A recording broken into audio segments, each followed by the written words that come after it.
Well, the US Coast Guard has just finally released its report into the Titan submersible implosion, the disaster that killed all 5 passengers, including Oceangate's CEO, Stockton Rush. They were en route to dive the Titanic wreck.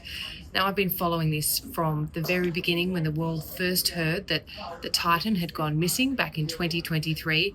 And I've spoken to a number of people from the deep sea submersible community to try and unravel really what went wrong, what happened, who could be to blame, to try and get a sense of the tragedy and the demise also of the company, Oceangate, that so desperately wanted to commercialise deep sea travel. And you can watch back those stories on our 60 Minutes Australia YouTube channel. Now, the US Coast Guard has been conducting its investigation for more than 2 years, and the result?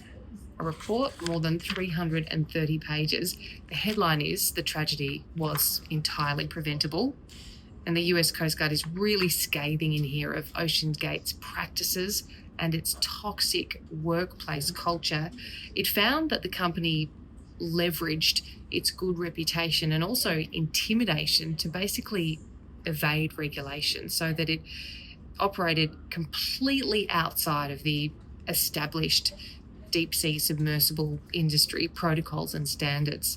The primary cause of the catastrophe was failure to follow established engineering protocols for safety, testing, and maintenance of the Titan.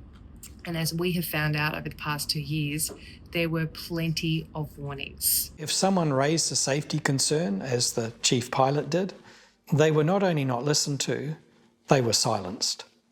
That is such a toxic culture when it comes to safety. And it's the reverse of everything else I know in the maritime industry. Several of the experts who took part in this Coast Guard investigation have shared their insights with me, with us, with 60 Minutes over the past 2 years. And again, you can watch those full stories and their interviews on our 60 Minutes YouTube channel.